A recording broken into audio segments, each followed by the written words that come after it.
François Berléand, que l'on peut voir dans l'émission immobilière L'Agence sur TMC, est papa de jumelles. Pour elle, il y a 14 ans, il a pris une décision folle afin qu'elles reçoivent la meilleure éducation possible. Depuis le 12 janvier 2023, la chaîne TMC diffuse la nouvelle saison du programme immobilier L'Agence, qui se base sur la vente et l'achat de biens de luxe.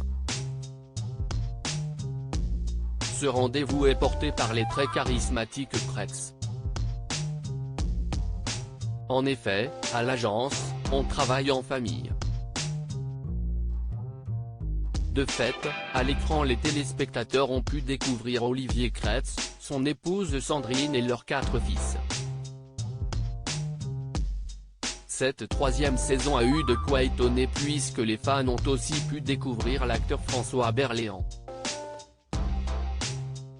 Le comédien français a eu l'idée de faire appel aux Kretz suite à son passage dans l'émission C'est à vous.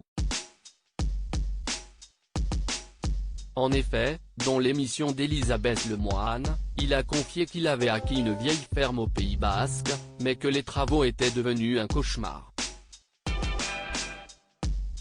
Ainsi, il voulait se sortir de cette catastrophe immobilière.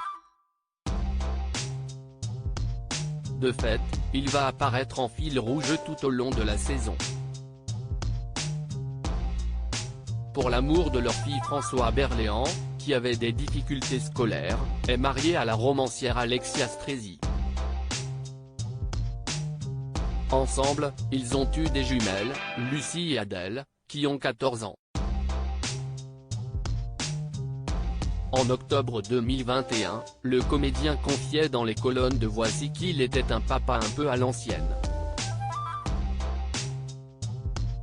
D'ailleurs, lui et sa femme ont fait un sacrifice pour le bien de l'éducation de leur fille.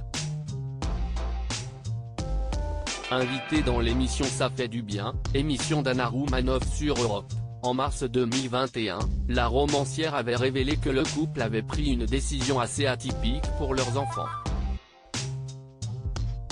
En effet, les 2 parents ne voulaient pas qu'elle pense que la vie était un long fleuve tranquille.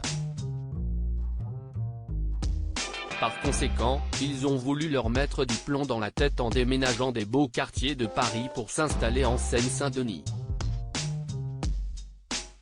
Alexia Stresi a expliqué « Je me suis dit que si on leur parlait de cela en habitant dans un bel appartement d'un beau quartier de Paris, elles nous regarderaient en ricanant. » Elle a ajouté qu'elle voulait qu'elles grandissent dans un endroit où les gens bataillent. Une décision qu'ils n'ont jamais regrettée, ça a été absolument formidable pour les filles et pour nous, de par les rencontres, la vie dans notre quartier, etc. Pour autant, la famille ne s'est pas éternisée puisque la situation a vite dégénéré en Seine-Saint-Denis et le système éducatif qui y était proposé ne leur convenait plus. Par nécessité donc, ils ont refait leur bagage. Il y avait beaucoup d'enfants non francophones dans les classes de mes filles qui, à ce moment-là, étaient en SPLE1-bas. Les maîtresses n'arrivaient plus à enseigner le français à ces enfants et avoir du temps pour apprendre à lire et à écrire aux autres.